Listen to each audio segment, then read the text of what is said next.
Hello and welcome to Easy Classy. Today we will complete our chapter Geometrical Constructions. Practice set 4 start कर रहे हैं. Question है construct triangles of the measures given below, यानी हमें इसमें भी triangle ही बनाना है. अभी इसमें क्वेश्चन है जो हमें फर्स्ट दिखाई दे रहा है कि इन triangle A S T length of A T is equal to 6.4 centimetre.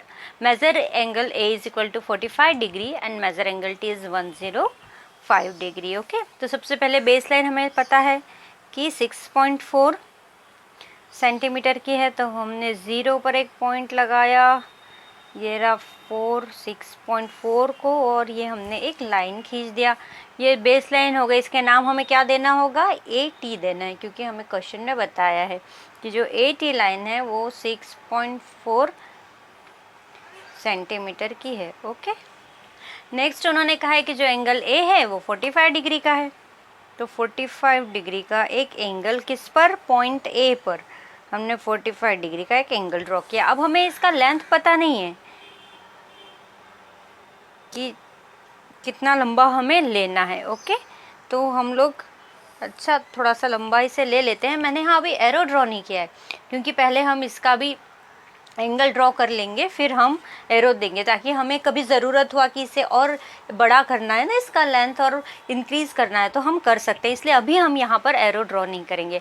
अब जो मेज़र एंगल टी है वो 105 डिग्री का है, तो फिर टी को हमने सेंटर रखकर एक पॉइंट लेकर, टी पॉइंट लेकर 105 डिग्री. Okay, 105 degree. तो ये टी से अगर हम इस तरह से लाइन ड्रॉ करेंगे तो 105 की होगी. तो हमें इस तरह से करना है कि ये प्रीवियसली ड्रॉ जो लाइन है उसको इंटरसेक्ट कर दे. अब हम यहाँ पर एरो ड्रॉ कर सकते हैं. ओके, ये ए पॉइंट हो गया, ये टी पॉइंट हो गया, तो इस पॉइंट का नाम क्या होगा? एस. ओके, अब ये जो एंगल ए था ये कितना था? 45 डिग्री का था, हमने बना दिया है. जो एंगल टी है वो 105 डिग्री का है, वो भी हमने मेज़र कर दिया है. और ये जो हमारा ए टी का लेंथ था वो 6.4 सेंटीमीटर था. इस तरह हमारा फर्स्ट जो क्वेश्चन है वो कंप्लीट होता है. अब देखिए, इसमें हमने आर्क बना के, जो अभी तक हम कर रहे थे, हमने आर्क नहीं बनाया, इसमें हमें एंगल्स दिए हैं. तो दो एंगल से हमने तीसरा एंगल ड्रॉ कर लिया है. ये हमारा हो गया क्वेश्चन नंबर 1. ओके, अब हमें स्क्रीन पर क्वेश्चन नंबर 2 दिख रहा है. इसमें ट्रायंगल का नाम है एम एन पी. ओके, और बेस लाइन है एन पी कितनी? 5.2 सेंटीमीटर्स की. ओके, तो अब हम क्या कर रहे हैं? एक बेस लाइन बना रहे हैं, वही 0 पे रखा, 5.2 पे रखा और एक लाइन ड्रॉ कर दी. इसका नाम क्या है? इसका नाम है एन और एक पॉइंट का नाम है पी. तो इसका लेंथ कितना है? 5.2 सेंटीमीटर्स. ओके, ये हो गया. अभी एन का मेज़र है 70 डिग्री. बस आप डी रखिए और 70 डिग्री का एक एंगल ड्रॉ कर लीजिए. ये है 70 डिग्री. हाँ, वैसे ही सेम हम एक लाइन ड्रॉ कर लेंगे और अभी एरो ड्रॉ नहीं करेंगे. ओके, अब पॉइंट पी का मेज़र उन्होंने दिया है 40 डिग्री, तो आप इस तरह से रखिए डी. ये रहा 40 डिग्री हमारा. ओके, और एक लाइन ड्रॉ कर दीजिए.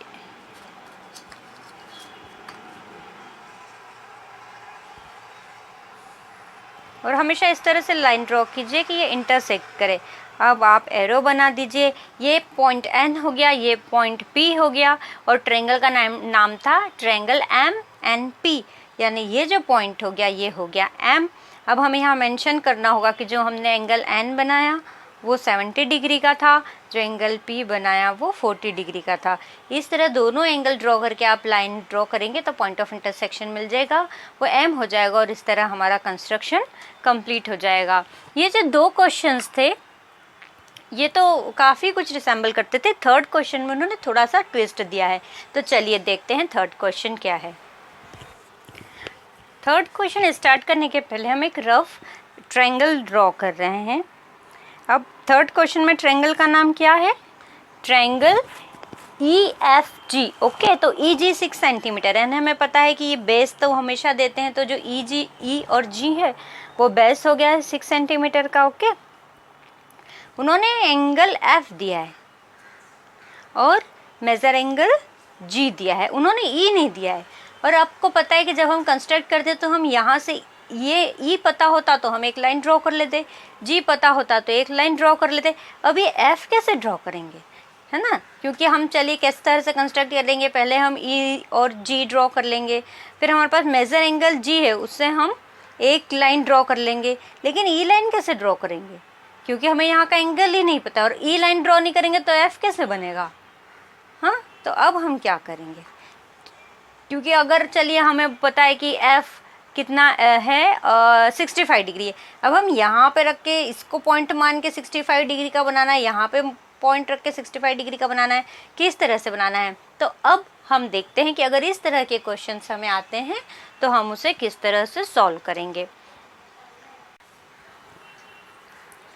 तो इस क्वेश्चन को सॉल्व करने के लिए जो हमारा कंसेप्ट था कि जो ट्रायंगल होते हैं उसके जो एंगल का मेजर्स होता है, जैसे यहाँ पे 3 एंगल्स हैं, एंगल ई को हम प्लस करेंगे एंगल एफ से, उसको हम प्लस करेंगे एंगल जी से। ओके, तो हमें क्या मिलेगा 180 डिग्री। हमने पढ़ा था ना कि जो तीनों एंगल्स का अगर मेज़र को हम प्लस करते हैं किसी ट्रायंगल के तो उसका मेज़र हमेशा 180 डिग्री आता है। जो हमने पहले ही ये कंसेप्ट पढ़ा था वो कंसेप्ट अब हमें इस क्वेश्चन को सॉल्व करने में हेल्प करेगा। एंगल ई हमें दिया हुआ है, क्या कितना है नहीं, तो हम एंगल ई को एंगल ई लिख लेंगे, प्लस एंगल एफ कितना है 65 डिग्री, तो यहाँ पे हमने उसकी वैल्यू लिख दी, प्लस एंगल जी हमें दिया हुआ है 45 डिग्री और इज इक्वल टू होता है 180 डिग्री। ओके, अब एंगल ई तो ठीक है, अब हम इन दोनों को प्लस करेंगे 65 प्लस 45, 65 प्लस 45 कितना होगा बताइए, 5 प्लस 5 0 कैरी 1, 5 प्लस 6 11, तो कितना हो गया 110 degree is equal to 180 degree. अब हम क्या करेंगे, ये नंबर को इक्वल के इस साइड ले जाएंगे, तो angle E is equal to, यहाँ पर 110 किसका है प्लस का है, और जब भी इक्वल के उस साइड जाते हैं तो साइन चेंज हो जाते हैं, तो ये 180 डिग्री और ये प्लस का 110 जब इक्वल के उस साइड जाता है तो क्या हो जाता है माइनस का हो जाता है, तो ये हो गया माइनस 110 डिग्री। अभी तक आप इस तरह से ही सारा पढ़ते थे, मतलब डायरेक्ट ये कर सकते हैं। अगर ये चीज़ समझ में नहीं आती है तो आप पहले इस तरह से करते थे कि angle E plus 110 degree okay is equal to 180 degree, यानी ये वाला जो इक्वेशन है वो मैंने यहाँ पर लिखा है। तो आप क्या करते थे, पहले एंगल ई प्लस 110 डिग्री, अब minus 110 degree is equal to 180 degree minus 110 degree, यानी ये जो 110 डिग्री है वो हमने इक्वल के दोनों ही side LHS side RHS side हमने माइनस किया है, तो कोई फ़र्क नहीं पड़ता है।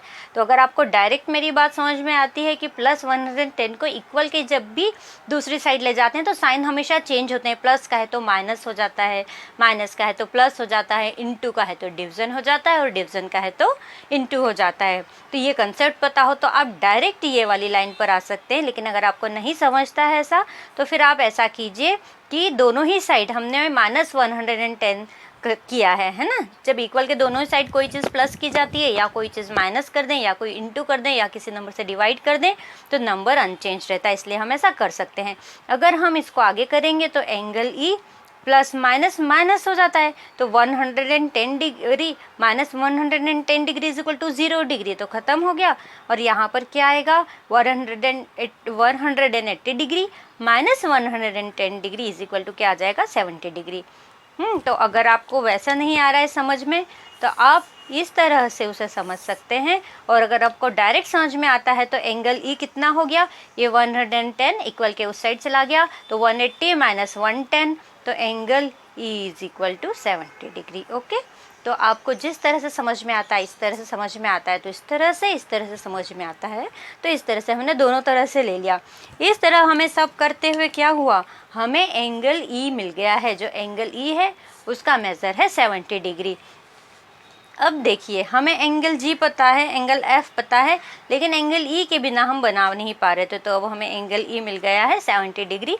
तो चलिए अब हम देखते हैं ट्रायंगल कैसे कंस्ट्रक्ट होगा। अब हमारे पास बेस लाइन है 6 सेंटीमीटर की, 0 पर एक पॉइंट, 6 पर एक पॉइंट, दोनों को ज्वाइन करती हुई एक लाइन, और इसका नाम है, ये है पॉइंट E और ये है पॉइंट G। ओके, अब G का एंगल कितना है? 45 डिग्रीज। ओके, तो G पर हमने 45 डिग्री का एंगल ड्रॉ किया।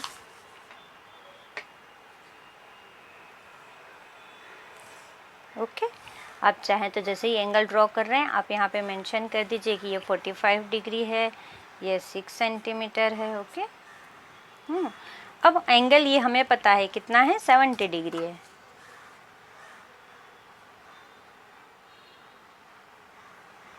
तो एंगल E होगा 70 डिग्री का।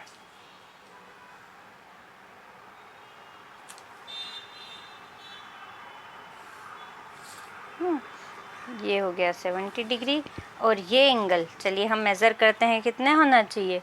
ये होना चाहिए F 65 डिग्री का है, 65 डिग्री का है।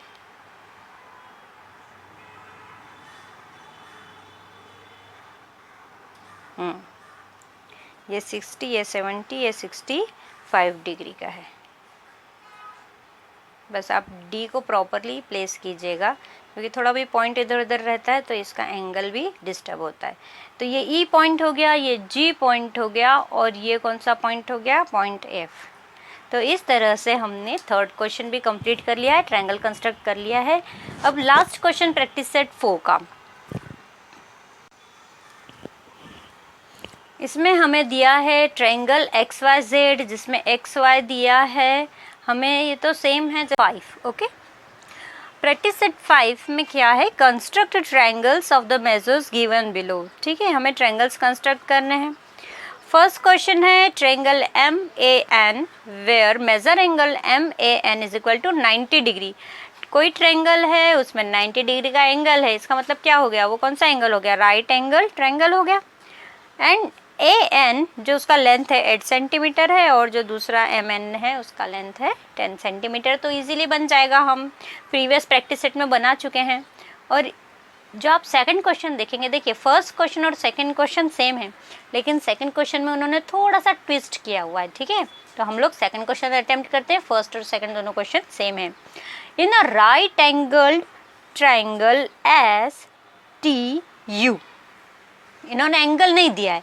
जो फर्स्ट क्वेश्चन था उसमें हमें एंगल दिख रहा था कि 90 डिग्री था, लेकिन सेकंड क्वेश्चन में उन्होंने क्या लिखा है, उन्होंने लिखा है राइट एंगल्ड ट्रायंगल।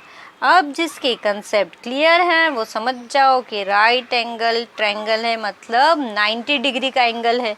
और इस ट्रायंगल का कौन सा एंगल 90 डिग्री का होगा, हमने प्रीवियसली जो बेस किए थे, कंसेप्ट क्लियर में थे, उसमें पता था कि जो T वाला एंगल है वो ही 90 डिग्री का होना चाहिए। अभी देखिए सारे हमारे पढ़े हुए कंसेप्ट अब हमें काम में आ रहे हैं। ठीक है, तो एक तो उन्होंने बात बोल दिया है कि भाई इनडायरेक्टली बता दिया है कि एंगल 90 डिग्री होगा, और कौन सा T एंगल है वो ही 90 डिग्री का होना चाहिए। ओके, और सेकंड वर्ड क्या है, हाइपोटेन्यूस। हाइपोटेन्यूस क्या होता है, जब भी एक राइट एंगल ट्रायंगल होता है, ठीक है, ये तो उसका बेस हो जाता है, ये उसकी हाइट हो जाती है, और ये होता है उसका हाइपोटेन्यूस। ओके, ये वाला जो लाइन होता है इसे हम कहते हैं हाइपोटेन्यूस। और हाइपोटेन्यूस का आपको नाम क्या देना होगा, आपको नाम देना है SU, यानी हाइपोटेन्यूस SU होता है। अब यहाँ S हो सकता है, यहाँ U हो सकता है, या यहाँ U हो सकता है, यहाँ S हो सकता है, लेकिन ये जो 90 डिग्री है ये तो T ही होगा। अब आप कहाँ यहाँ S लिखेंगे, यहाँ U लिखेंगे, हम क्या करते हैं, कैसा करते हैं, चलिए हम करते हैं कंस्ट्रक्ट कि किस तरह से इसे नाम लेंगे और कैसे करेंगे। तो अभी हमें एक बेस हमारे पास होना चाहिए। ठीक है, तो हम बेस क्या ले लेते हैं, ST ले लेते हैं जो 4 सेंटीमीटर है। तो सबसे पहले मैंने एक बेस लाइन लिया, उसका मेज़र हमें दे रखा है 4 सेंटीमीटर। ओके, ये 4 सेंटीमीटर हो गया। अब मुझे पता है कि मुझे राइट एंगल तो T पे ही बनाना है, तो मुझे इस एंगल को क्या नाम देना पड़ेगा, T देना पड़ेगा।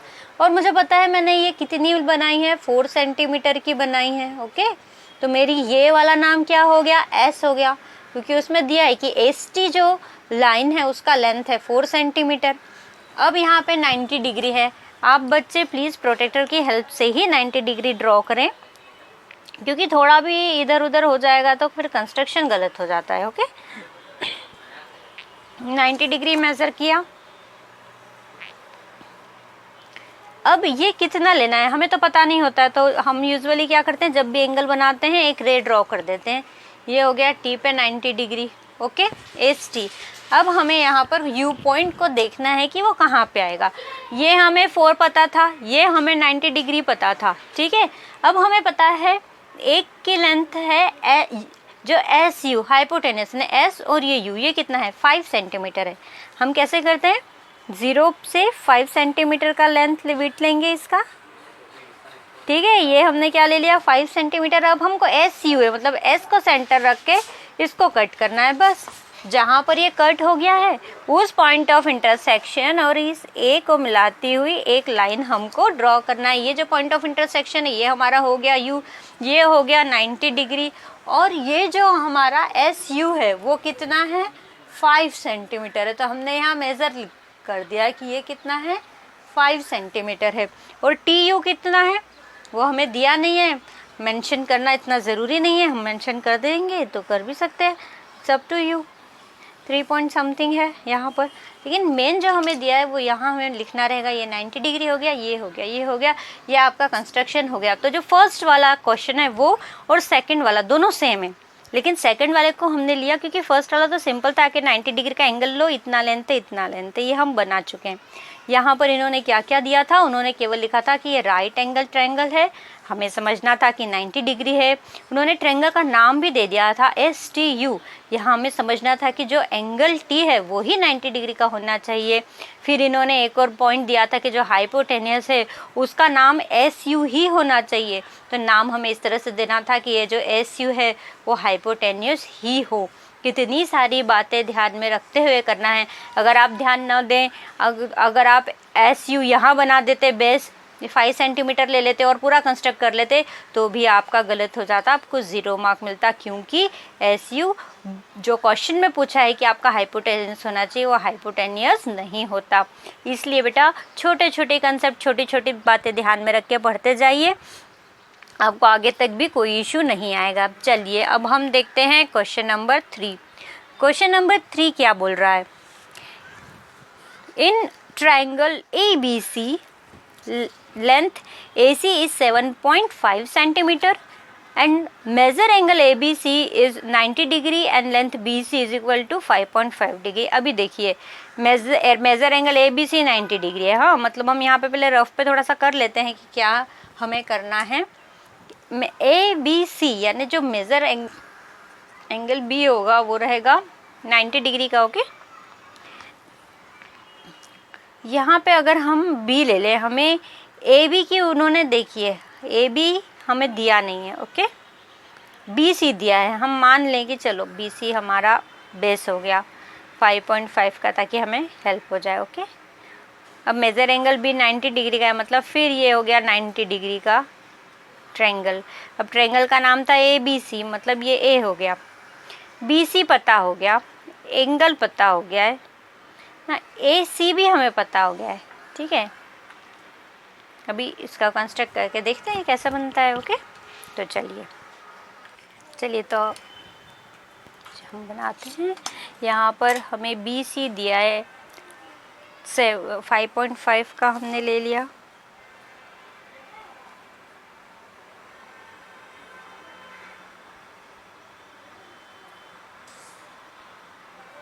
ठीक है, 5.5 सेंटीमीटर का इसका नाम हमें BC ही देना पड़ेगा, और हमें पता है कि जो एंगल B है वो ही 90 डिग्री का है। बेटा 90 डिग्री बहुत इजीली बन जाता है, हम इस तरह से बना सकते हैं, पर आप लोग प्रोटेक्टर की हेल्प से ही बनाएं तो बहुत अच्छा रहेगा। अब हमें इसका लेंथ पता नहीं है तो हम रेंडमली एक लेंथ ले लेते हैं। ठीक है, ओके, ये हमने एक रे ड्रॉ करते हैं, जब भी एंगल ड्रॉ करते हैं एक रे ड्रॉ करते हैं, इस तरह से हो गया।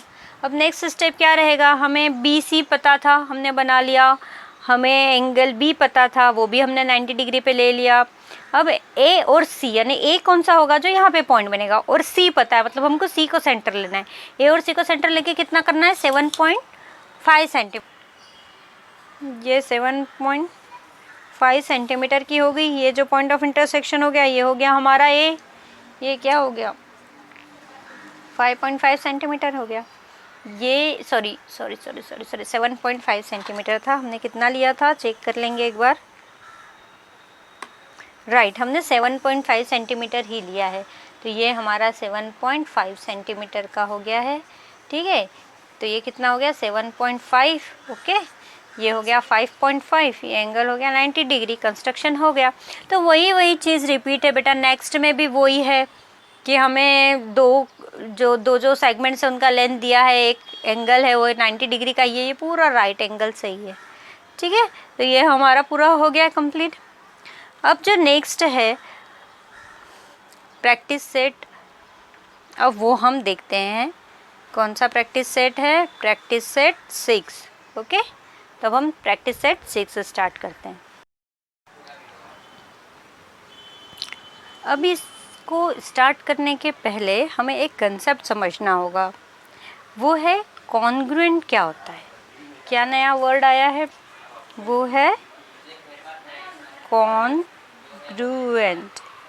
कॉन्ग्रुएंट क्या होता है, जब भी कोई लाइन सेगमेंट्स हैं वो इक्वल लेंथ के हैं, ठीक है, तो उसे हम क्या कहेंगे, उसे हम कहेंगे कि ये कॉन्ग्रुएंट है। इसका डेफिनेशन क्या होता है, इफ़ गिवन, जो भी हमें क्वेश्चन में दिए गए हैं, सीधे सीधे बताइए इनमें से कौन से लाइन सेगमेंट कॉन्ग्रुएंट है। तो गिवन मीन्स दिए गए, if given line segments are equal in length, okay, equal in length, they are congruent, they are congruent। Okay, अगर दो का लेंथ सेम है, आप मेज़र कैसे करेंगे, लेंथ सेम है, इसके लिए आप डिवाइडर यूज़ कर सकते हैं। ठीक है, वो हम करते हैं, फिर हम आपको बताते हैं कि कैसे करते हैं। तो हम आते हैं अब प्रैक्टिस सेट 6 पर, जिसमें है क्वेश्चन जो हमें दिखाई दे रहा है, right the names of pairs of congruent line single. आप कोई सा भी लाइन सेगमेंट ले लीजिए, जैसे हमने ले लिया line segment MG। Okay, G जो है उसका सेंटर है, तो मैं एक रफ फिगर ड्रॉ कर देती हूँ कि हमारे पास क्या है, एक स्ट्रेट लाइन है। ओके, स्ट्रेट लाइन का ये जो सेंटर है या पॉइंट ऑफ कॉन्करेंस है वहाँ है G, यहाँ पर हमें दे दिया है एक M और यहाँ पे दे दिया है R। ओके, फिर एक लाइन ऐसी आ रही है, मेरा स्ट्रेट नहीं आएगा, मैंने रफ ड्रॉ कर रही हूँ आपको समझने के लिए, इसको उन्होंने नाम दे दिया है N। फिर एक लाइन ऐसी जाती है, इसे नाम दे दिया है C। इस तरह से एक है, इसे दिया है D, और ये जा रही है, इसे कहा है B।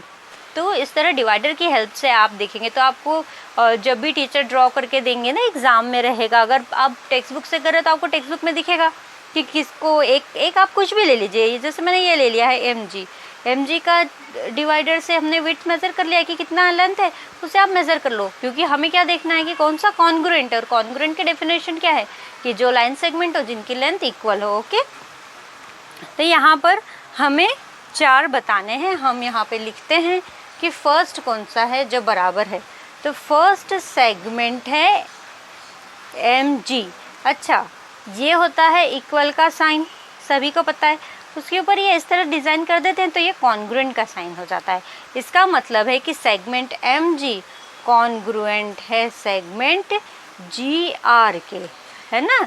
यानी जब हमने ऐसे मेज़र किया डिवाइडर से तो देखा MG इक्वल था GR के, तो ये दोनों क्या हो गए, कॉन्ग्रुएंट हो गए। तो इस तरह आप डिवाइडर यूज़ करके आपको ये क्वेश्चन को सॉल्व करना रहेगा।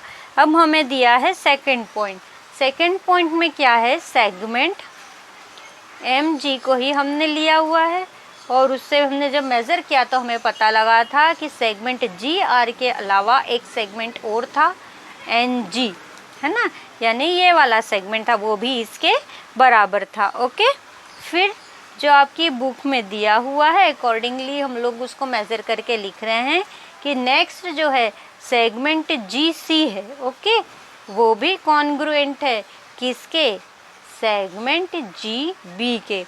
यानी GC कौन सा है, ये रहा G और C, ये कॉन्ग्रुएंट है GB के, यानी इसका लेंथ और इसका लेंथ भी बराबर होगा। ओके, और फिर फोर्थ जो क्वेश्चन है उसका आंसर है सेगमेंट GE कॉन्ग्रुएंट है किसके, सेगमेंट GR के। ओके, हम इन सबको इस तरह ब्रैकेट में रख सकते हैं।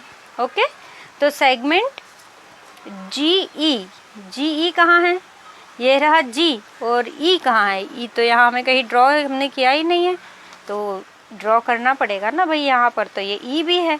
तो अभी क्या हुआ कि जो जी, अभी हम सारे एक साथ देखते थे, एम जी जो है वो कॉन्ग्रुएंट है जी आर के, यानी इसका लेंथ और इसका लेंथ इक्वल होगा। फिर एम जी कॉन्ग्रुएंट है एन जी के, मतलब कि इसका लेंथ और इसका लेंथ भी बराबर होगा। फिर सेगमेंट जी सी कौन सा होता है, ये जी और ये सी है, तो सेगमेंट जी सी कॉन्ग्रुएंट होगा जी बी के, एक okay, and G E congruent है जी आर के। इस तरह डिवाइडर यूज़ करके हम मेज़र करेंगे तो हमें पता लगेगा कि कौन सा कॉन्ग्रुएंट है। तो जो आपका प्रैक्टिस सेट 6 का क्वेश्चन नंबर 1 है उसका ये आंसर है। ओके, चलिए अब हम नेक्स्ट पे जाते हैं।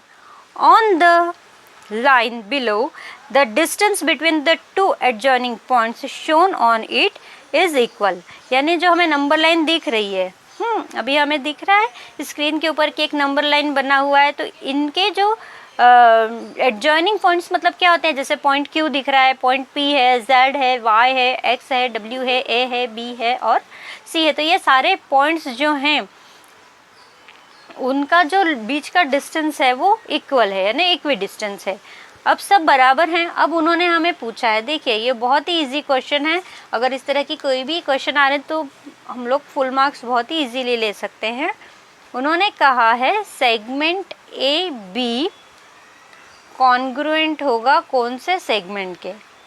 अब आप स्क्रीन पे देखिए ए कहाँ पर है और बी कहाँ है, बिल्कुल ए के ठीक बाद वाला पॉइंट बी है, यानी जो बिल्कुल पास पास के हैं उतना ही दूरी हमको लेना पड़ेगा। तो हम क्या ले लेंगे, ए बी कॉन्ग्रुएंट हो जाएगा डब्ल्यू ए के, है ना। ए के यहाँ पे हम पहले आंसर लिख देते हैं, कॉन्ग्रुएंट होगा सेगमेंट डब्ल्यू ए के। कैसे होगा, अब हम केवल इतना ही लाइन लेंगे, ठीक है, समझने के लिए। तो ये ए है, आप देखेंगे कि उसके ठीक बाद में यहाँ पे हमें क्वेश्चन में बी दिखाई दे रहा है और ये ए के ठीक यहाँ पे W दिखाई दे रहा है, और क्वेश्चन में पहले ही कहा गया है कि हर पॉइंट का जो डिस्टेंस है वो बराबर है, यानी A से B जितना दूरी पर है इस डायरेक्शन में A से उतनी ही दूरी पर W होगा, मतलब इसका लेंथ बराबर होगा। और जब दोनों लाइन सेगमेंट का लेंथ बराबर हो गया मतलब वो क्या हो गए, कॉन्ग्रुएंट हो गए। तो फर्स्ट का आंसर क्या आएगा, उन्होंने ये हमें दिया है, ये हमने लिखा है। क्वेश्चन में क्या दिया है कि सेगमेंट ए बी किसके कॉन्ग्रुएंट होगा, तो हम बोलेंगे सेगमेंट डब्ल्यू ए के कॉन्ग्रुएंट होगा। ओके, अब सेकंड उन्होंने हमें क्या दिया है, सेकंड दिया है सेगमेंट ए पी। तो सेगमेंट ए पी किसके कॉन्ग्रुएंट होगा। अब ए पी कहाँ पर है, देखिए ऊपर ए से पी के बीच आप काउंट कीजिए कितने पॉइंट्स आ रहे हैं, डब्ल्यू एक्स वाई जेड और फिर पी आ रहा है, मतलब 1 2 3 4 5th, ए से 5th पोजीशन पे पी है। ओके, तो हम कहाँ से लेंगे 5th पोजीशन, अगर हम y से लेंगे तो y से 5th ले लेते हैं, तो कोई सा भी ले सकते हैं, 1 2 3 4 5, तो सेगमेंट y से c जो रहेगा वो सेगमेंट ए सी कॉन्ग्रुएंट होगा। अब ए सी देखिए कहाँ पर है, वही यहाँ पे बी था और इसके यहाँ पे सी था, मतलब 1 2 जंप लेने हैं तो सी आ गया। तो हम क्या कर सकते हैं, हम 2 जंप यहाँ ले सकते हैं डब्ल्यू, और यहाँ पे कौन सा है भाई, डब्ल्यू के बाद है एक्स, तो हम क्या लिख सकते हैं, जो ए सी है वो किसके कॉन्ग्रुएंट है, हम लिख सकते हैं सेगमेंट ए एक्स के कॉन्ग्रुएंट है। ठीक है, आप कुछ और भी लिख सकते हैं, आप चाहें तो ऐसा भी लिख सकते हैं कि जो ए सी है वो कॉन्ग्रुएंट है पी वाई के, क्योंकि आप पी और वाई भी देखिए उसमें भी वही जंप है। तो क्या देना है, वो हम कोई सा भी जो भी लाइन लेंथ सेम है वो हम दे सकते हैं। ठीक है, अब हम आते हैं फोर्थ पे। फोर्थ क्या है, सेगमेंट। अब उन्होंने यहाँ पे हमें एक फिलसफ दिया है कि आप हमें बताना है कि कौन सा सेगमेंट कॉन्ग्रुएंट होगा सेगमेंट बी वाई के। अब हम फिर क्वेश्चन पे देखते हैं बी और वाई में क्या है। देखिए यहाँ बी है, फिर हमारा ए था, फिर डब्ल्यू था, फिर यहाँ एक्स था और यहाँ पर आ गया हमारा वाई। तो बी से 1 2 3 4, तो 4 जम्प का कोई सा भी लाइन सेगमेंट यहाँ लिख सकते हैं तो वो बराबर होगा। हमने लिख दिया है PW। ओके, देखिए P से W पर जाने पे 1 2 3 4 जंप करेंगे, P से तो हम W पर चले जाएंगे। ओके, तो फोर्थ का आंसर हमारा ये हो गया है। क्या हो गया है कि लाइन सेगमेंट PW कॉन्ग्रुएंट होगा सेगमेंट BY के। अब हम आते हैं 5th क्वेश्चन पे। फिर हमें बताना है कि कौन सा सेगमेंट कॉन्ग्रुएंट होगा YQ के। अब फिर देखिए Y और Q के बीच कितना जंप है, Y से एक जंप पे Z, Z से एक जंप पे P है और फिर Q है। मीन्स Y से 1 2 3 जंप पे हमें Q मिल रहा है। तो हम कोई सा भी लाइन सेगमेंट लिख सकते हैं। तो हम लिख लेते हैं YA। ठीक है, YA को देखिए 1 2 3, Y से 3 जंप करेंगे तो हम A पर आ जाएंगे। तो सेगमेंट YA कॉन्ग्रुएंट हो जाएगा सेगमेंट YQ के। ओके, अब जो लास्ट क्वेश्चन है हमारा 6th में उन्होंने दे दिया है कि जो सेगमेंट है BW, ओके, वो किसके कॉन्ग्रुएंट होगा, किसके कॉन्ग्रुएंट होगा BW। देखिए कितना डिफरेंस है 1 2 जंप का। ओके, तो हम क्या ले सकते हैं, सेगमेंट ZQ ले सकते हैं। ठीक है, सेगमेंट ZQ देखिए 2 जंप का है। तो जैसे हम छोटे थे जब भी हम नंबर लाइन सीखते थे, काउंटिंग सिखाते थे ना हमें, यहाँ 1 लिखते थे, 2 लिखते थे, 3, फिर बोलो बताओ जंप करो कितना, तो ऐसे ऐसे जंप करके जाते थे। बस सेम आप जंप कीजिए, क्योंकि आप जितना आपको क्वेश्चन में दिया है उतना ही जंप आपको आंसर में लेना है। आप कौन सा भी लाइन सेगमेंट यहाँ पे ले सकते हैं। इस तरह हमारा प्रैक्टिस सेट जो 6 था वो भी कंप्लीट हो गया है। अब जो प्रैक्टिस, तो क्वेश्चन हमें दिखाई दे रहा है कि some angles are given below, using the symbols of congruence write the names of the pairs of congruent angles in this figures. देखिए फिर कॉन्ग्रुएंट मतलब क्या है, अभी जब हमने लाइन सेगमेंट के रिस्पेक्ट में बात की थी तो कौन सा था, जिन लाइन सेगमेंट का लेंथ बराबर हो वो क्या हुए, कॉन्ग्रुएंट हो गए। अभी जब हमें एंगल का कहा है तो हम क्या कहेंगे कि जिनके एंगल्स सेम होंगे वो दोनों कॉन्ग्रुएंट हो जाएंगे। Congruent means equal. ओके, अब यहाँ पे देखिए ये AOC कितना है, 90 डिग्री का है। ठीक है, और जो OB है वो उसका बाइसेक्टर है। तो इसमें लिखना भी इसी तरह से जैसा हम समझ रहे हैं। देखिए मैं आपको बताती हूँ। सम एंगल से हमें क्या करना है, using the symbol right the names of the pair of congruent लिखना है। ठीक है, तो सबसे पहले हम बता देते हैं कि OB is the angle bisector of angle AOC। Okay, OB हो गया, एंगल बाइसेक्टर हो गया। अभी हमें पता है कि AOC राइट एंगल ट्रायंगल है, मतलब कितने का है, 90 डिग्री का हो गया। Okay, so angle AOB is equal to कितना हो जाएगा, जब एंगल बाइसेक्ट कर दिया है ना, तो एंगल AOB किसके बराबर हो जाएगा, एंगल BOC के। याद आ रहा है, हमने सारा एंगल बाइसेक्टर में ये सब पढ़ा है। जो बच्चे नए हैं प्लीज़ पुराने वीडियो को देखिए, स्टार्ट से देखिए और फिर आगे आइए, क्योंकि अगर आप बीच से देखेंगे तो आपको शायद उतना अच्छे से समझ में नहीं आएगा, क्योंकि ये सारे कंसेप्ट पहले के वीडियोस में क्लियर हो गए हैं। ठीक है, तब एंगल AOB यानी हमारा ये वाला एंगल कॉन्ग्रुएंट हो गया, क्योंकि दोनों एंगल बराबर हो गए। किसके बराबर हो गए, एंगल BOC के। ओके, फिर हम क्या कहेंगे कि एंगल, और कौन सा एंगल बराबर हो गया, हम यहाँ पर एक रफ डायग्राम और ड्रॉ कर लेते हैं कि ये हमारा ABC था। मैं एरोज वगैरह नहीं बना रही हूँ, आप उस पर ध्यान मत दीजिएगा, क्योंकि हम लोग अभी आप क्या कर रहे हैं वो आपको समझा रहे हैं। ठीक है, तो ये हमारा O था, ये हमारा B था, तो O और B क्या हो गया था, बाइसेक्टर हो गया था। ठीक है, तो जब ये 90 डिग्री था, हमने क्या लिखा था, OB is angle bisector of AOC का। ओके, जब ये एंगल बाइसेक्टर हुआ तो एंगल AOB बराबर हो गया एंगल BOC के। कितना हो गया, दोनों का आधा आधा डिवाइड किया, ये 90 डिग्री का डिवाइडेड बाय 2 कर दिया, बाइसेक्ट करना है, तो एक एंगल कितने का हो गया, 45 डिग्री का हो गया। इसलिए हमने ये लिखा कि ये वाला जो एंगल है और ये वाला एंगल है दोनों 45 डिग्रीज के हो गए। तो हमने क्या देखा कि ये वाला एंगल कॉन्ग्रुएंट हो गया है इस वाले एंगल के। ठीक है, इतना पूरा क्लियर हो गया। अभी ये दोनों तो क्लियर हो ही गए हैं बराबर। अब हम बात कर रहे हैं एंगल AOB की, ओके। वो और कॉन्ग्रुएंट होगा किसके? एंगल SRT के। अभी एंगल SRT कहाँ है भाई? देखो बुक में क्वेश्चन में हमें दिख रहा है, यहाँ पे एक ऐसा एंगल उन्होंने बनाया हुआ है, दिख रहा है ना बच्चा? क्या है? इधर R है, यहाँ S है और यहाँ पे T है, और उन्होंने लिखा है कि ये भी 45 डिग्री का है। तो अगर ये AOB 45 का है, ये SRT 45 का है, तो ये दोनों एंगल भी कैसे हो गए? ये दोनों एंगल भी कॉन्ग्रुएंट हो गए। और अगर ये दोनों कॉन्ग्रुएंट है तो ये दोनों भी कॉन्ग्रुएंट हो जाएंगे, ठीक है। कौन से कॉन्ग्रुएंट हो जाएंगे अब अपने? एंड ओके, एंगल BOC, ये वाला एंगल कॉन्ग्रुएंट हो जाएगा RST के, ओके। किसके बराबर हो जाएगा? RST के। यहाँ पे भी हमें एंगल RST ही लिखना है। क्या लिखेंगे हम? एंगल RST के ही, क्योंकि S वाला एंगल ही 45 डिग्री का है, ओके। तो ऐसे बेटा ध्यान देते हुए करना है, थोड़ा भी गलती होगा तो मार्क्स कट हो जाएगा। अब आप देखिए हमारा एंगल AOC था, ये जो मेन एंगल था कितने का था? 90 डिग्री का था।